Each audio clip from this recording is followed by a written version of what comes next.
Hello friends, today we discuss another next main topic of paper 2 or calculus, that is differential equation. Now the first question is, what is meant by equation? Now the equation is equal relation between variable and constant, बरोबर. आणि मग differential equation आपण कशाला म्हणतोय बघा, तर ज्या equation मध्ये डेरिव्हेटिव्हची एक तरी टर्म असेल, means the equation contains at least one term of derivative is said to be differential equation. मग या डिफरन्शियल इक्वेशन मध्ये आपण काय काय पॉइंट्स बघणार आहोत बघा. तर या डिफरन्शियल इक्वेशन मध्ये पहिला पॉइंट आपण बघितलेला आहे, that is order and degree of the differential equation, बरोबर ना. म्हणजे आपण दिलेल्या डिफरन्शियल इक्वेशनची ऑर्डर आणि डिग्री बघतोय. त्याच्यानंतर नेक्स्ट पॉइंट आपण बघितला formation and verification of differential equation, बरोबर. आणि नंतर सोल्युशन ऑफ डिफरन्शियल इक्वेशन, यामध्ये आपण काय काय बघितलं बघा. सोल्युशन ऑफ डिफरन्शियल इक्वेशन मध्ये आपण पहिला पॉइंट बघितला, that is a variable separable method. म्हणजे आपण दिलेल्या डिफरन्शियल इक्वेशनचं सोल्युशन फाइंड आउट करतोय यूजिंग व्हेरिएबल सेपरेबल मेथड, ज्यामध्ये आपल्याला dx कडे x च्या टर्म्स ट्रान्सफर करायचे आहेत, dy कडे y च्या टर्म्स ट्रान्सफर करायचे आहेत आणि on integrating both side we find its solution, बरोबर. त्याच्यानंतर नेक्स्ट पॉइंट बघितला reducible to variable separable method, ज्यामध्ये आपण दिलेलं जे काही डिफरन्शियल इक्वेशन असेल ते बाय युजिंग प्रॉपर सबस्टिट्यूशन आपण व्हेरिएबल सेपरेबलच्या फॉर्म मध्ये कन्वर्ट करतोय. त्याच्यानंतर थर्ड बघितलं आपण होमोजिनियस डिफरन्शियल इक्वेशन. बघा आता होमोजिनियस डिफरन्शियल इक्वेशन म्हणजेच काय, ज्यामध्ये ज्या काही टर्म्स आहेत एक्स वायच्या ज्या टर्म्स आहेत त्या एक्स वायच्या टर्म्सची कंबाईंड डिग्री जर सेम असेल प्रत्येक टर्मची डिग्री, तर आपण त्या डिफरन्शियल इक्वेशनला काय म्हणतोय, होमोजिनियस डिफरन्शियल इक्वेशन असं म्हणतोय. ती पण इक्वेशन्स आपण कशी सोडवलेले आहेत, युजिंग प्रॉपर सबस्टिट्यूशन्स. आणि त्याच्यानंतर लिनियर डिफरन्शियल इक्वेशन आपण बघितलेलं आहे. आता लिनियर डिफरन्शियल इक्वेशन मध्ये तो फॉर्म कसा होता बघा, dy by dx plus py is equals to q, असा तो फॉर्म आहे. dy by dx plus py is equals to q आणि dx by dy plus px is equals to q. If the given linear differential equation is in this form, then this p and q are functions of x or constant. आणि जर दिलेल्या differential इक्वेशनचा form dx by dy plus px is equals to q असेल, तर यामध्ये लक्षात घ्या p आणि q जे आहेत they are the functions of y और कॉन्स्टंट्स, बरोबर. आणि मग याच्यानंतर आपण p ची व्हॅल्यू q ची व्हॅल्यू, पण त्या अगोदर dy बाय dx किंवा dx बाय dy चा कोएफिशिएंट 1 करून घेतोय, बरोबर. आणि मग आपण p आणि q ची व्हॅल्यू, p मिळाले की त्याच्यावरून तुम्ही काय केलं बघा, इंटिग्रेटिंग फॅक्टर फाइंड आउट केलाय i डॉट f, आठवतं का बघा. इंटिग्रेटिंग फॅक्टर कसं फाइंड आउट करतोय आपण, e raise to integration p dx, that is a integrating factor. आणि युजिंग धिस आपण त्या लिनियर डिफरन्शियल इक्वेशनचं सोल्युशन फाइंड आउट केलेलं आहे, बरोबर. मग जर समजा डिफरन्शियल इक्वेशन या फॉर्म मध्ये असेल तर याचं सोल्युशन काय येतं बघा, yes y into I F is equals to q into I F dx plus c. आणि जर समजा डिफरन्शियल इक्वेशन सेकंड फॉर्म मध्ये असेल dx बाय dy, तर त्याचं सोल्युशन काय असणार आहे, x into I F is equals to q into I F dy plus c. मग या पद्धतीने आपण काय केलेलं बघा, लिनियर डिफरन्शियल इक्वेशनचं सोल्युशन फाइंड आउट केलेलं आहे. त्याच्यानंतर आपण पुढचा जो पॉइंट बघितला, that is a Bernoulli's differential equation, म्हणजेच नॉन लिनियर डिफरन्शियल इक्वेशन, ज्यामध्ये बदल काय असणार आहे बघा, ज्यामध्ये डिफरन्शियल इक्वेशन कोणत्या फॉर्म मध्ये असणार आहे, dy by dx plus py is equals to qy raise to n किंवा dx by dy plus px is equals to qx raise to n. या फॉर्म मध्ये दिलेलं डिफरन्शियल इक्वेशन असणार आहे. आणि using proper substitutions we solve this Bernoulli's differential equation which is non linear. We convert proper substitution. By using this proper substitution, we convert this non-linear differential equation into linear form and we solve the differential equation by regular method, बरोबर. तर हे सगळं differential equation मध्ये आहे. तर आपण आता one by one objective बघूया आणि त्यावरून आपण प्रत्येक पॉइंट्स टच करूया, बरोबर. आता इथं जर पहिला क्वेश्चन जो आहे, द फर्स्ट क्वेश्चन इज बघा, the degree and order of differential equation. आता what is mean by degree and what is mean by order of the differential equation.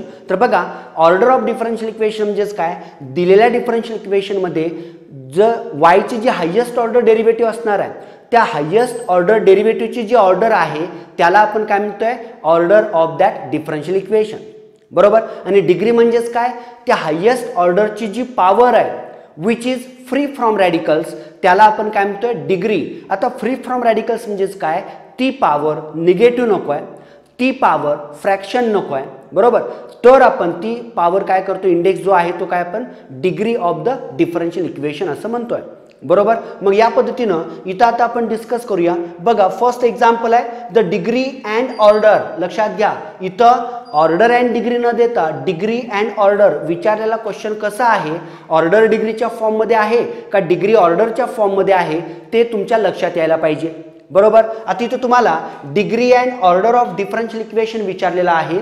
तर मग बघा दिलेलं डिफरन्शियल इक्वेशन कोणत्या फॉर्ममध्ये आहे, 1 प्लस dy बाय dx ब्रॅकेटचा cube complete bracket raise to 7/3 is equals to काय बघा d2y बाय dx स्क्वेअर आणि याला मल्टिप्लाय 7 आणि याची आपल्याला डिग्री आणि ऑर्डर सांगायची. आपण आता याची अगोदर ऑर्डर बघूया. आता ऑर्डर जर बघायचं म्हटलं या दिलेल्या डिफरन्शियल इक्वेशन मध्ये हायेस्ट ऑर्डर किती आहे बघा 2 आहे, बरोबर ना. त्यामुळं याची ऑर्डर काय असणार आहे बघा, ऑर्डर इज 2, बरोबर ना. आता मग इथं तुम्हाला विचारलेला क्वेश्चन काय आहे, डिग्री अँड ऑर्डर, बरोबर. म्हणजे पहिल्यांदा डिग्री आणि नंतर तुम्हाला ऑर्डर. मग मला सांगा पहिल्या ऑप्शन मध्ये ऑर्डर 2 आहे का, याची नाही आहे. सेकंड ऑप्शन मध्ये ऑर्डर 2 दिसते आहे आणि थर्ड ऑप्शन मध्ये नाही आहे, फोर्थ ऑप्शन मध्ये नाही आहे. म्हणजे डिग्री फाइंड आउट करायची गरजच नाही आहे. मी तुम्हाला मागं पण सांगितलं आपण बरेच असे एक्झाम्पल्स असतात की ज्याचं आन्सर आपण दिलेल्या पर्यायाकडून पण जाऊ शकतोय, बरोबर. म्हणजे इथं याची ऑर्डर 2 आहे. जर तुम्हाला याची डिग्री काढायची असेल तर तुम्हाला काय केलं पाहिजे, taking cube on both side, दोन्ही बाजूचा क्यूब घेतला काय होतं बघा 1 प्लस dy बाय dx ब्रॅकेटचा क्यूब रेस टू 7 आणि इज इक्वल्स टू किती येतं 7 चा cube into d2y by dx square ब्रॅकेटचा क्यूब. नाव see this differential equation is free from radicals. म्हणजे याची पॉवर जर बघितली कुठल्याच टर्मची पॉवर ही फ्रॅक्शन मध्ये नाहीये. त्यामुळं याची बघा ऑर्डर 2 आणि डिग्री किती येणार आहे, याची 3 येणार आहे. विचारलेला क्वेश्चन कसा आहे, डिग्री अँड ऑर्डर म्हणजे डिग्री 3 आणि order 2. So B is the correct answer, बरोबर. त्याच्यानंतर आपण सेकंड क्वेश्चन कडे जाऊया. See the second question. Second question काय आहे, if y is equals to mx plus 4/m then differential equation is. म्हणजे तुम्हाला इथं आता हा सोल्युशन तुम्हाला दिलेला आहे आणि याच्यावरून तुम्हाला डिफरन्शियल इक्वेशन तयार करायचं आहे, बरोबर ना. आता इथं जेव्हा आपण या टाइपचे एक्झाम्पल्स बघतोय तेव्हा दिलेल्या सोल्युशन मध्ये नंबर ऑफ आर्बिट्ररी कॉन्स्टंट्स किती आहेत ते बघतोय आणि जेवढ्या नंबर ऑफ आर्बिट्ररी कॉन्स्टंट्स असतील आपण ते सोल्युशन तितक्या वेळा काय करतोय, डिफरन्शिएट करतोय. जर समजा एक आर्बिट्ररी कॉन्स्टंट असेल तर we differentiate the given solution once only. If that solution contains 2 arbitrary constants, then we differentiate that solution 2 times and so on. बरोबर. तर मग इथं आता दिलेलं जे सोल्युशन आहे y इज इक्वल्स टू काय आहे mx प्लस 4/m. आता याचा आपण डेरिव्हेटिव्ह घेऊया कारण इथं एकच आर्बिट्ररी कॉन्स्टंट आहे आणि आपल्याला सोल्युशन मध्ये ते आर्बिट्ररी कॉन्स्टंट आलं नाही पाहिजे. म्हणजे आपण ते आर्बिट्ररी कॉन्स्टंट इलिमिनेट करतोय. By eliminating that arbitrary constants, we form the differential equation. बरोबर. आणि मग बघा आता इथं y is equals to mx plus 4/m. Differentiate both side. Differentiate both side with respect to x. Differentiate both side with respect to x. दोन्ही बाजूचा derivative घ्या.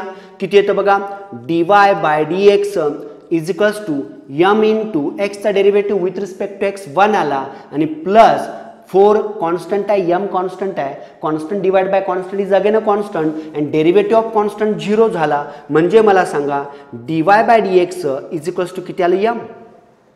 आता ही आलेली dy by dx is equals to m ही value म्हणजे m ची ही value आपण 1 मध्ये पुट करूया, बरोबर ना. इक्वेशन 1 मध्ये जर पुट केलं तर काय होतं बघा y is equals to x into dy by dx, x into dy by dx आणि प्लस 4 डिवाइड बाय किती येतं dy बाय dx. बरोबर ना. आणि मग इथं नंतर काय करा, dy बाय dx प्रत्येकाला मल्टिप्लाय केलं, दोन्ही साईडला जर आपण dy बाय dx मल्टिप्लाय केलं तर किती येणार आहे बघा, y into dy by dx is equals to x dy by dx into dy by dx म्हणजेच dy बाय dx चा स्क्वेअर आणि प्लस किती आलं 4, कारण dy बाय dx कॅन्सल झालं. So this is the required differential equation. आणि बघा मग दिलेल्या पर्यायामध्ये जर आपण बघितलं तर A is the correct answer. A हे काय आहे, करेक्ट आन्सर आहे, बरोबर ना. आता मग हे सेकंड क्वेश्चन लक्षात आलं का बघा, जेवढे आर्बिट्ररी कॉन्स्टंट्स असतील तुम्हाला ते सोल्युशन तितक्या वेळा काय करायचं आहे, डिफरन्शिएट करायचं आहे, बरोबर ना. आता मग आपण थर्ड क्वेश्चन कडे जाऊया. थर्ड क्वेश्चन मध्ये काय करायचं आहे बघा, the differential equation of all parabolas, the differential equation of all parabolas काय म्हटले बघा, whose axis is Y axis, whose axis is Y axis, बरोबर ना. आता मग बघा ॲक्सिस वाय ॲक्सिस आहे, याचा अर्थ तो पॅराबोला जो आहे तो कशाला सिमेट्रिक असणार आहे, वाय ॲक्सिसला, बरोबर. आता मग या पॅराबोलाचं आपण जनरल इक्वेशन जर आपण बघितलं तर जनरल इक्वेशन काय येतं बघा, x square is equals to 4a ब्रॅकेटमध्ये काय y मायनस बी, हे त्याचं जनरल इक्वेशन आलं. The family of all the parabolas whose axis is a y axis, त्याचं हे काय आहे, जनरल इक्वेशन आहे, x square is equals to 4a y minus b, बरोबर ना. आता मग या इक्वेशन मध्ये जर आपल्याला बघितलं याचं पण तुम्हाला काय करायचं आहे, डिफरन्शियल इक्वेशन फाइंड आउट करायचं आहे. मग डिफरन्शियल इक्वेशन फाइंड आउट करताना विचार असा करा की इथं नंबर ऑफ आर्बिट्ररी कॉन्स्टंट्स किती आहेत, बरोबर ना. इथं ए हा एक आर्बिट्ररी कॉन्स्टंट आहे, बी हा दुसरा आर्बिट्ररी कॉन्स्टंट आहे. मग जर दोन कॉन्स्टंट्स असतील तर आपल्याला याचा 2 वेळा डेरिव्हेटिव्ह घ्यावा लागणार आहे. तर घेऊया मग differentiate both side with respect to X. बघा किती येतं, एक्स स्क्वेअरचा डेरिव्हेटिव्ह 2x आला इज इक्वल्स टू, म्हणजे हे तुम्ही असं लिहा इक्वेशन जे आहे, x square is equals to 4ay minus 4ab, बरोबर. आणि मग एक्स स्क्वेअरचा डेरिव्हेटिव्ह 2x, 4a बाहेर आलं, yचा derivative dy by dx minus 0, बरोबर ना. आणि मग याच्या पुढं किती आलं बघा, मग हे 2x is equals to 4a dy by dx. मग याचाच अर्थ x बरोबर किती आलं बघा, 2 ने डिवाइड करा दोन्ही बाजूला, 2a dy बाय dx, बरोबर. आणि आता परत काय करूया, अगेन डिफरन्शिएट बोथ साइड, दोन्ही बाजूचा पुन्हा एकदा जर आपण डेरिव्हेटिव्ह घेतला तर काय येतं बघा, differentiate both side 1 is equals to 2a आणि dy बाय dx चा पुन्हा डेरिव्हेटिव्ह घेतला तर तो किती येतो, d2y बाय dx स्क्वेअर, बरोबर. मग मला सांगा याच्यावरून तुम्ही काय म्हणू शकता, 1, आता याला मी इक्वेशन नंबर 1 म्हणतो, 1 is equals to 2a d2y by dx square. मी तुम्हाला सांगितलं आपण डिफरन्शियल इक्वेशन तयार करताना काय करतोय, त्याच्यातील सगळे आर्बिट्ररी कॉन्स्टंट्स आपण काय करतोय, इलिमिनेट करतोय. By eliminating arbitrary constants we form the differential equation, बरोबर. आणि मग आता बघा 1 बरोबर 2a d2y by dx square, इथं आपल्याला 2a दिसतोय. आता या 2a ची व्हॅल्यू आपण फ्रॉम 1 फाइंड आउट करू शकतोय, बरोबर ना. फ्रॉम 1 जर आपण बघितलं तर या 2a ची व्हॅल्यू काय येते बघा, या 2a ची व्हॅल्यू जर आपण बघितली तर from 1 value of this 2a is, from 1 म्हणतो मी, हा 2a is equals to x divide by किती, dy बाय dx येतं, बरोबर. आता ती व्हॅल्यू जर आपण या ठिकाणी पुट केली तर काय येणार आहे बघा, yes 1 is equals to x divided by dy by dx into किती बघा, d2y बाय dx स्क्वेअर, बरोबर ना. आणि मग हा dy बाय dx जर मी लेफ्टला ट्रान्सफर केला तर काय होतं मग, dy by dx is equals to x into d2y by dx square. आता हे असणार आहे डिफरन्शियल इक्वेशन, कारण याच्यामध्ये एकही आर्बिट्ररी कॉन्स्टंट नाही आहे. लक्षात घ्या, 2 आर्बिट्ररी कॉन्स्टंट्स होते म्हणून आपण 2 वेळा त्याचा डेरिव्हेटिव्ह घेतला आणि जे आर्बिट्ररी कॉन्स्टंट्स येत होते त्यांना आपण इलिमिनेट करून टाकलं, बरोबर. आणि मग dy by dx is equals to x d2y by dx square, या फॉर्म मध्ये बघा हेच आपण असं लिहू शकतोय, x d2y by dx square minus dy by dx is equals to काय येतं 0 and the answer is x d2y by dx square minus dy by dx is equals to 0. So A is the correct answer. म्हणजे काय करायचं, differential equation of the parabolas whose axis is y axis. समजा तिथे axis is x axis असतं तर equation कोणत्या फॉर्ममध्ये आलं असतं, y square is equals to 4ax च्या फॉर्ममध्ये आलं असतं. बरोबर ना. तर बघा या पद्धतीने आपण नेक्स्ट ऑब्जेक्टिव्ह सॉल्व्ह केलेला आहे. आता त्याच्या पुढच्या ऑब्जेक्टिव्हकडे आपण जाऊया. नेक्स्ट क्वेश्चन असा आहे, which of the following is a general solution. आता जनरल सोल्युशन आणि पर्टिक्युलर सोल्युशन असे दोन प्रकार आहेत सोल्युशनमध्ये. जनरल सोल्युशन म्हणजेच काय, ज्या सोल्युशनमध्ये number of arbitrary constant is equals to order of that differential equation. त्या डिफरन्शियल इक्वेशनची जितकी ऑर्डर असेल तेवढे नंबर ऑफ आर्बिट्ररी कॉन्स्टंट ज्या सोल्युशनमध्ये असतात त्याला आपण जनरल सोल्युशन म्हणतोय. आणि what is a particular solution. Particular solution याचा अर्थ काय बघा, ज्यामध्ये तुम्ही काय करताय, particular values of x and Y put करताय आणि त्याच्यावरून जो आर्बिट्ररी कॉन्स्टंट असेल त्याच्या व्हॅल्यूज तुम्ही फाइंड आउट करताय आणि ते परत त्या व्हॅल्यूज तुम्ही त्या ठिकाणी पुट करताय. That is particular solution. बरोबर. आता इथं which of the following is general solution of, बघा डिफरन्शियल इक्वेशन काय दिलेलं आहे, y 1 plus log X y into 1 plus log X dx by dy आणि मायनस किती आहे बघा x log x is equals to 0. बरोबर ना. हे डिफरन्शियल इक्वेशन दिले. आता हे जर डिफरन्शियल इक्वेशन आपल्याला सॉल्व्ह करायचं असेल तर आपल्याला व्हेरिएबल सेपरेबल मेथड माहिती आहे. म्हणजे व्हेरिएबल सेपरेबल मध्ये आपण काय करतोय, dy कडं y च्या टर्म्स आपण ट्रान्सफर करतोय आणि dx कडं x च्या टर्म्स आपण ट्रान्सफर करतोय. बरोबर ना. तर बघा इथं काय करूया, सुरुवातीला y 1 plus log X into dx by dy is equals to काय बघा x लॉग x असं मी घेतलेलं आहे. राईटला x लॉग x राईट साईडला ट्रान्सफर केलं, मायनस बिकम्स प्लस. आणि आता पुढं काय करतोय, y 1 plus log X into dx is equals to काय येतं बघा x लॉग x इंटू काय dy. बरोबर ना. आणि मग आता आपण इथं काय करूया, व्हेरिएबल सेपरेबल अप्लाय करूया. आता व्हेरिएबल सेपरेबल मध्ये काय होतं, dy आहे, dy कडे काय असलं पाहिजे, y च्या टर्म्स असल्या पाहिजेत. कारण आपण इंटिग्रेशन घेताना फंक्शन ज्या व्हेरिएबलचं असेल विथ रिस्पेक्ट टू आपण तेच इंटिग्रेशन घेतोय. एफ ऑफ एक्स असेल तर त्याचं इंटिग्रेशन आपण विथ रिस्पेक्ट टू एक्स म्हणजे डी, बरोबर integration F of x D x लिहितोय. तसं इथं आता काय करा बघा, एक्सची टर्म इथं आहे, एक्सची टर्म इथं पण आहे, एक्सची टर्म आपण ट्रान्सफर करूया आणि वायची टर्म राईट साईडला ट्रान्सफर करूया. म्हणजे काय येतं बघा 1 plus log X divide by X log X dx is equals to 1 by Y dy. बरोबर. आणि आता याचं सोल्युशन आपल्याला फाइंड आउट करायचं आहे. So on integrating both side दोन्ही बाजूचं आपण इंटिग्रेशन घेऊया. जर दोन्ही बाजूचं इंटिग्रेशन घेतलं तर किती येतं बघा 1 प्लस लॉग एक्स आणि डिवाइड बाय किती x log x dx is equals to 1 by Y dy.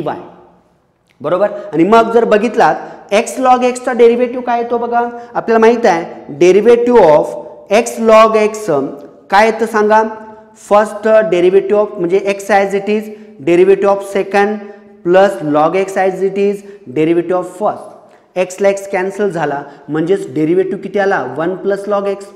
आणि मला सांगा जर डिनॉमिनेटरचा डेरिव्हेटिव्ह न्यूमरेटरमध्ये असेल तर त्याचं इंटिग्रेशन काय येतं, F dash X divide by F of X dx is equals to काय येतं log F of X plus C.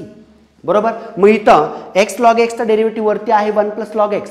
बरोबर. मग याचा इंटिग्रेशन काय येणार आहे बघा, what is the integration of that, log of X log x, log of X log x is equals to 1 by Y चे इंटिग्रेशन काय येणार आहे लॉग वाय. आणि लक्षात घ्या डिफरन्शियल इक्वेशनचं सोल्युशन फाइंड आउट करताना जर दोन्ही टर्म्स किंवा जेवढ्या टर्म्स आहेत त्या सगळ्यांचं इंटिग्रेशन जर लॉगच्या फॉर्ममध्ये आलं तर आपण येणारा आर्बिट्ररी कॉन्स्टंट्स पण काय घेतोय लॉग सी असा लिहितोय. आणि मग मला सांगा आता इथं काय होतं, log x log x is equals to log a plus log b, काय येतं लॉग ए इंटू बी म्हणजे काय झालं लॉग सी वाय.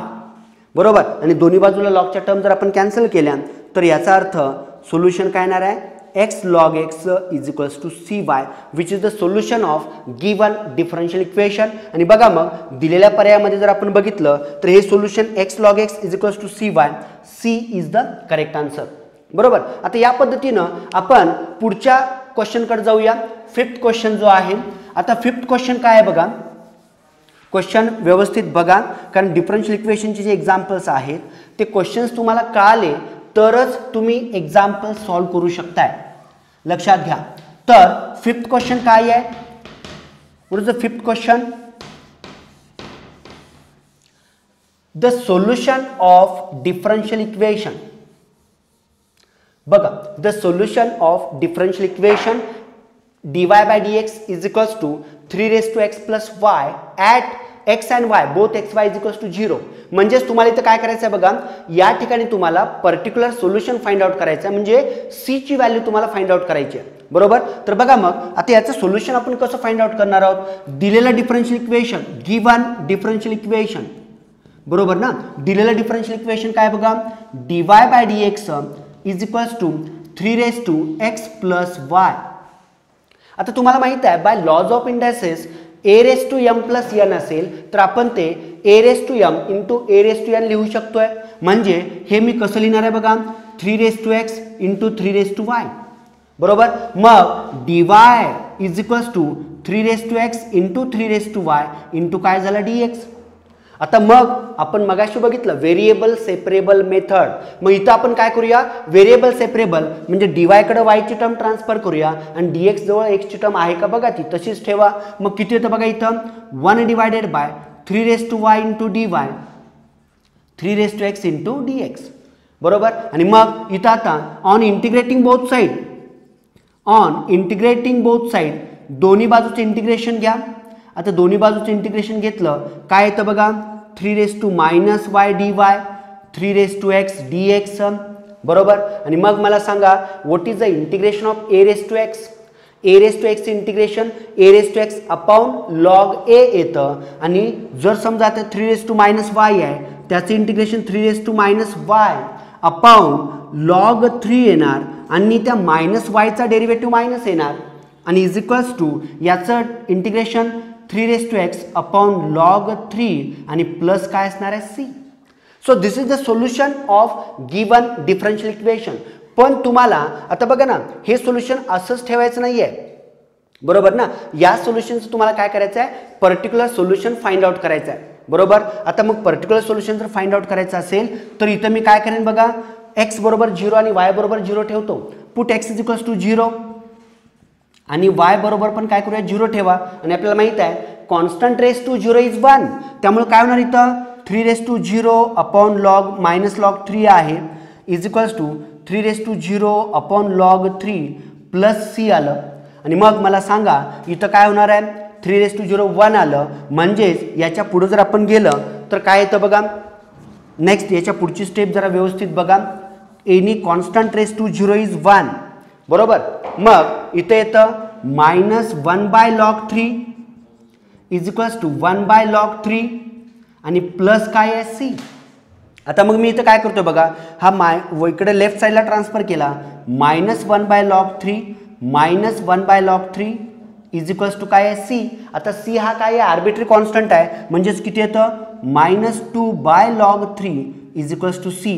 ही आपण c ची व्हॅल्यू दिलेल्या सोल्युशनमध्ये काय करू शकतोय, पुट करू शकतोय. बरोबर ना. आता ही c ची व्हॅल्यू जर दिलेल्या सोल्युशनमध्ये पुट केली तर सोल्युशन कोणत्या फॉर्ममध्ये येतं बघा जरा, 3 raised to minus y अपॉन log 3 हे मायनस आहे is equals to 3 raised to x अपॉन log 3 आणि c ची व्हॅल्यू किती आहे बघा, मायनस 2 बाय log 3. आता log 3 दोन्ही बाजूला आहे, log 3 आपण कॅन्सल करू शकतोय. म्हणजे सोल्युशन कोणत्या फॉर्ममध्ये आलं बघा, minus 3 raised to minus y 3 raised to x आणि मायनस किती 2. आणि या फॉर्ममध्ये बघा आता इथं सोल्युशन कुठं आहे, या फॉर्मचं सोल्युशन हे मायनस जर मी राईट साईडला ट्रान्सफर केली तर काय होतं बघा, terms 3 raised to x plus 3 raised to minus y minus 2 is equals to 0 and that is the particular solution of given differential equation. आणि असं सोल्युशन कुठं आहे बघा, 3 raised to x plus 3 raised to minus y minus 2 is equals to 0. So A is the correct answer. बघा लक्षात आलं काय. याच्यानंतर आता पुढचं जे आहे 6th क्वेश्चन जो आहे तो आपल्याला सॉल्व्ह करायचा आहे. If log dy by dx is equals to x, then we want to find its particular solution. x is equals to 0, y is equals to 1. बघा आता इथं तुम्हाला लॉगचाच कन्सेप्ट यूज करायचा आहे, लॉगची डेफिनेशन त्या ठिकाणी तुम्हाला यूज करायची आहे. तर काय बघा, yes log dy by dx, log dy by dx is equals to काय आहे, log dy by dx is equals to x, बरोबर ना. आता log dy by dx is equals to x आहे. At x is equals to 0 and y is equals to 1, then what is the value of y? तुम्हाला y ची value find out करायची आहे. अगदी सोपं आहे, आपण उत्तरावरून पण जाऊ शकतोय. समजा इथं y ची व्हॅल्यू जर मी e raised to x plus 1 घेतली तर इथं log काय तर e raised to x is equals to काय x, log e raised to x बरोबर काय x log e is equals to x, इथं सॅटिस्फाय होतं. e raised to minus x नाही सॅटिस्फाय होणार, e raised to x ला पण satisfy होणार आहे, log x ला नाही सॅटिस्फाय होणार.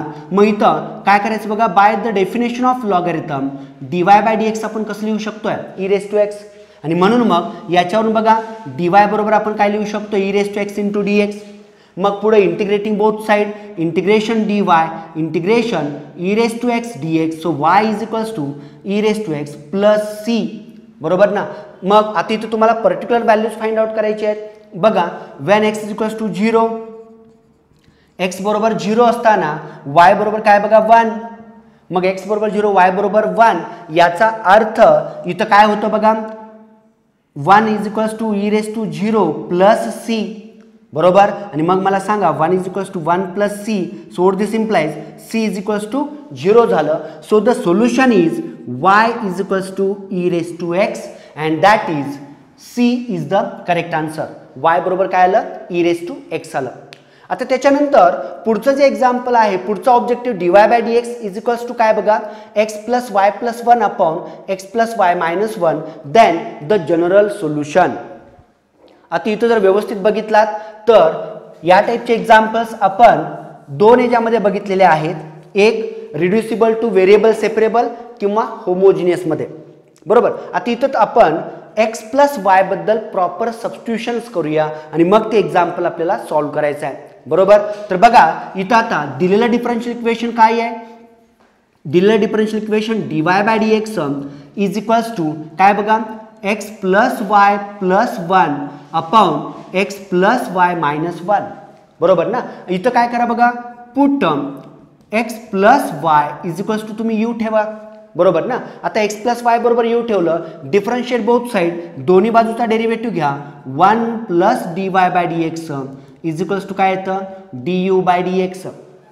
आणि मग याच्या पुढे आपण काय करू शकतोय, dy बाय dx म्हणजेच du बाय dx मायनस 1, हा 1 ट्रान्सफर केला आणि या सगळ्या व्हॅल्यूज आपण आता काय करूया, इक्वेशन 1 मध्ये पुट करूया. सो 1 बिकम्स काय होतं बघा, dy बाय dx च्या जागी तुम्ही काय पुट करणार, du by dx minus 1 is equals to u plus 1 upon u minus 1.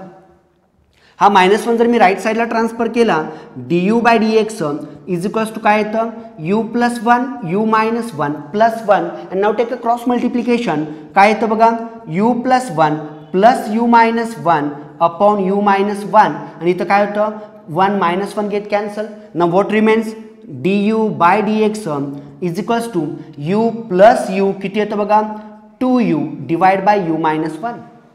आता नंतर काय करूया, हे एक्झाम्पल आपल्याला बघा सुरुवातीला आपण डायरेक्ट इथं व्हेरिएबल सेपरेबल नाही करू शकत होतो, म्हणून आपण काय केलं, प्रॉपर सबस्टिट्यूशन केलं. आता मग इथं आपण व्हेरिएबल सेपरेबल मेथड यूज करू शकतोय.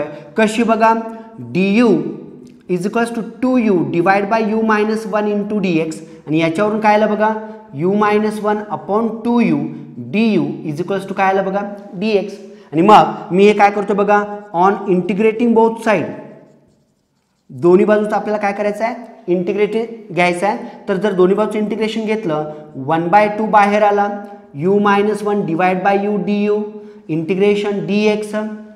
आणि मग सांगा मला आता तो 2 तुम्ही त्या बाजूला ट्रान्सफर करू शकताय, इथं काय होणार बघा, मग u by u minus 1 by u du is equals to 2 into 1 integration x plus c असणार आहे. आणि मग या ठिकाणी बघा u get cancel, 1 integration u 1 by u integration log u is equals to 2x plus c. आणि आता इथं u म्हणजेच काय बघा, what is the particular value of u आपण कशाबद्दल पुट केलेला x प्लस वाय बद्दल, बरोबर. मग इथं u च्या जागी ठेवा ती value x plus y minus log of x plus y is equals to 2x plus C, बरोबर. आणि इथं यामध्ये जर आपण सोल्युशन जर याचं बघायचं असेल, बघा x plus y minus log x plus y is equals to 2x plus c n, हा x जो आहे तो मी राईटला ट्रान्सफर करतोय, म्हणजेच किती येतं बघा तिथं सांगा, y minus log x plus Y, log x plus Y, x जर मी राईटला ट्रान्सफर केला 2x मायनस x येतं, x प्लस सी या टाईपचं सोल्युशन आहे का बघा. आपण हा लॉगची टर्म राईटला ट्रान्सफर केली तर काय येतं, y is equals to log x plus y plus x plus c. This is general solution of the given differential equation and the answer बघा या टाईपचा आन्सर कुठे आहे, y is equals to log x plus y plus x plus c. So A is the correct answer, बरोबर. त्याच्यानंतर आपण 8th question कडे जाऊया. बघा 8th क्वेश्चन जो आहे यामध्ये पण तुम्हाला स्टँडर्ड सबस्टिट्यूशन यूज करायचं आहे. कोणतं सबस्टिट्यूशन यूज करायचं बघा, y बाय x बद्दल तुम्हाला u पुट करायचं आहे आणि याचं कन्वर्जन तुम्हाला कशामध्ये करायचं आहे, व्हेरिएबल सेपरेबलच्या फॉर्ममध्ये करायचं आहे. मग करूया, बघा काय येतं आता ते पुढचं जे एक्झाम्पल आहे ते आपण या ठिकाणी सॉल्व्ह करतोय. बघा क्वेश्चन नंबर 8 कडे आपण जाऊया. क्वेश्चन नंबर 8 ज्याच्यामध्ये पण आपल्याला काय करायचं आहे, सबस्टिट्यूशन मेथड यूज करायची आहे. काय बघा, dy by dx is equals to tan of y by x, tan y by x plus y by x. आणि आता इथं काय करा, put y by x is equals to काय करूया, u ठेवूया. आता y बाय x बरोबर जर u ठेवलं तर मला सांगा y बरोबर काय आलं, ux. आणि दोन्ही बाजूचा आपण आता या ठिकाणी डेरिव्हेटिव्ह घेऊया.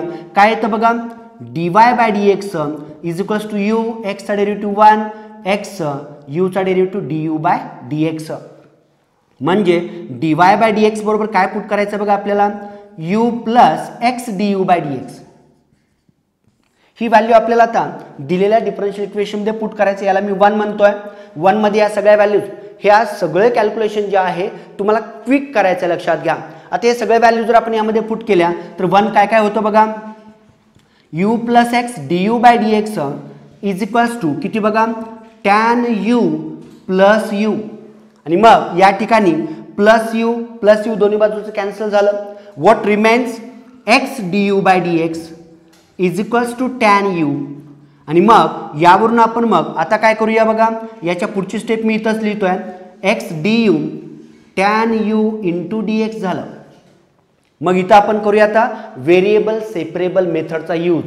काय करायचं, x dx आणि du कडं u ची टर्म आपण ट्रान्सफर करूया. So do that. What we get here, 1 by tan u into du is equals to 1 by x into dx. आणि मग ऑन इंटिग्रेटिंग बोथ साइड, दोन्ही बाजूचं आपल्याला इंटिग्रेशन घ्यायचं आहे.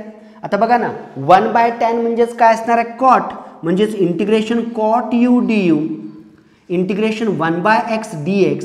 आणि बघा what is the integration of cot u, cot u चं इंटिग्रेशन आहे log of sine u is equals to log x आणि प्लस काय असणार आहे, लॉग c. कारण बघा मी तुम्हाला मगाशी पण म्हटलं, जर डिफरन्शियल इक्वेशनच्या सोल्युशनमध्ये सगळ्याच टर्म्सचं इंटिग्रेशन जर लॉगच्या फॉर्ममध्ये आलं असेल तर येणारा आर्बिट्ररी कॉन्स्टंट पण आपण लॉग c असा घेतोय. आणि बघा मग इथं काय होणार आहे, log sine u is equals to log x into c, बरोबर. आणि u च्या जागी आपल्याला परत काय करायचे आहे, व्हॅल्यू रिसबस्टिट्यूट करायची आहे. तर बघा मग काय ना, दोन्ही बाजूचा लॉग लॉग गेला तर राहतं काय बघा, sine y by x is equals to काय हो, x into c. And this is the solution of the given differential equation. आणि बघा या फॉर्मचं सोल्युशन तुम्हाला कुठं दिसतं, sine y by x is equals to cx, b is the correct answer, बरोबर ना. आता त्याच्यानंतर आपण पुढच्या क्वेश्चनकडे जाऊया, क्वेश्चन नंबर 9. आता क्वेश्चन नंबर 9 जर आपण बघितलात तर त्याच्यात जो फॉर्म आहे that form is a linear differential equation, बरोबर ना. आता लिनियर डिफरन्शियल इक्वेशन मध्ये तुम्हाला काय करायचं आहे बघा, आपण मगाशी डिस्कस केलं लिनियर डिफरन्शियल इक्वेशनचे 2 फॉर्म्स आहेत. एक पहिला dy by dx plus py is equals to q आणि दुसरा dx by dy plus py is equals to क्यूच्या फॉर्ममध्ये. आता इथं बघा दिलेलं जे डिफरन्शियल इक्वेशन आहे क्वेश्चन नंबर 9 कडे आपण जातोय. काय बघा x dy by dx minus y is equals to काय बघा x raise to 4 minus 3x आणि तुम्हाला विचारलं काय इंटिग्रेटिंग फॅक्टर म्हणजे IF तुम्हाला विचारलेलं आहे. मग यासाठी तुम्हाला P आणि Q च्या व्हॅल्यूज फाइंड आउट करणं गरजेचं आहे. बरोबर. आता इथं बघा दिलेलं differential equation x dy by dx minus y is equals to x raise to 4 minus 3x आहे. बरोबर. आता x ने मी डिवाइड करतोय divide both side by x divide both side by x कारण का स्टँडर्ड फॉर्म मध्ये dy बाय dx चा कोएफिशिएंट 1 असला पाहिजे. x ने डिवाइड केलं dy by dx minus 1 by x y इथं 1 by x taking common x cube minus 3 x ला x कॅन्सल झालं.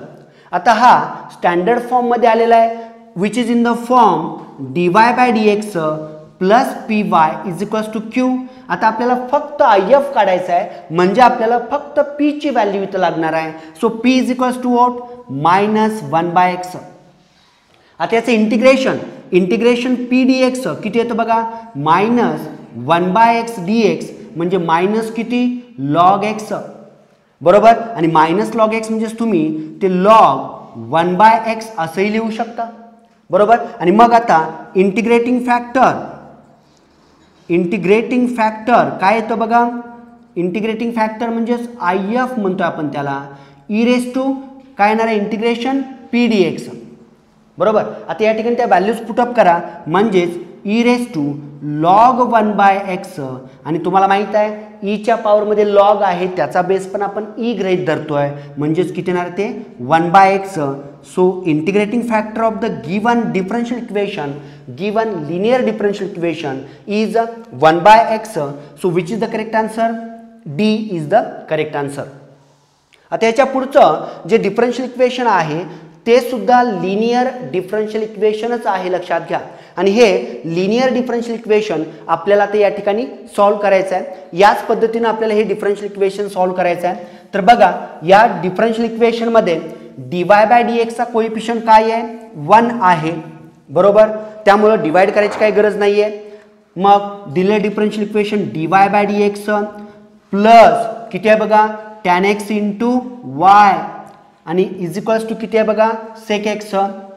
आता डायरेक्टच हे डिफरन्शियल इक्वेशन आपण कशाशी कंपेअर करतोय dy by dx plus py is equals to q शी जर आपण हे कंपेअर केलं तर p ची व्हॅल्यू किती येते बघा p is equals to tan x आहे आणि q किती आहे sec x.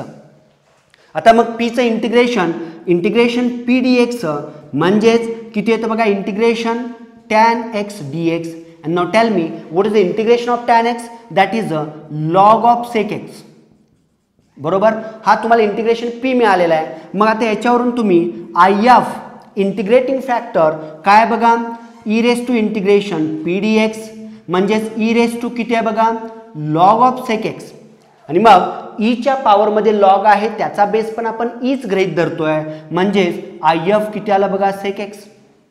आता याचा आपल्याला जनरल सोल्युशन बरोबर पर्टिक्युलर सोल्युशन पण फाइंड आउट करायचं आहे. मग काय करूया याचं सोल्युशन it's a solution is what is it's a solution yes y into IF is equals to q into IF into dx plus काय असणार आहे c. आता या ठिकाणी फक्त व्हॅल्यूज पुटअप करूया म्हणजे बघा IF integrating factor sec x आहे q ची व्हॅल्यू sec x आहे sec x into sec x dx plus c.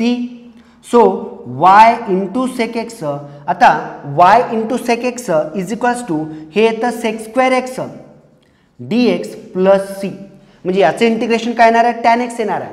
पण इथं दिलेल्या पर्यायामध्ये तुम्हाला जे आन्सर आहे ते कोणत्या फॉर्म मध्ये पाहिजे आहे y इंटू sec x. आता y इंटू sec x या 4 पर्यायामध्ये तुम्हाला कुठं दिसतं बघा y इंटू sec x फक्त पहिल्याच आन्सरला y इंटू sec x आहे म्हणजे याचं आन्सर काय येणार आहे a y into sec x is equals to tan x म्हणजे पुढचं कॅल्क्युलेशन करायची काहीच गरज नाहीये. तर बघा या पद्धतीने आपण डिफरन्शियल इक्वेशन हा टॉपिक या ठिकाणी बघितलेला आहे.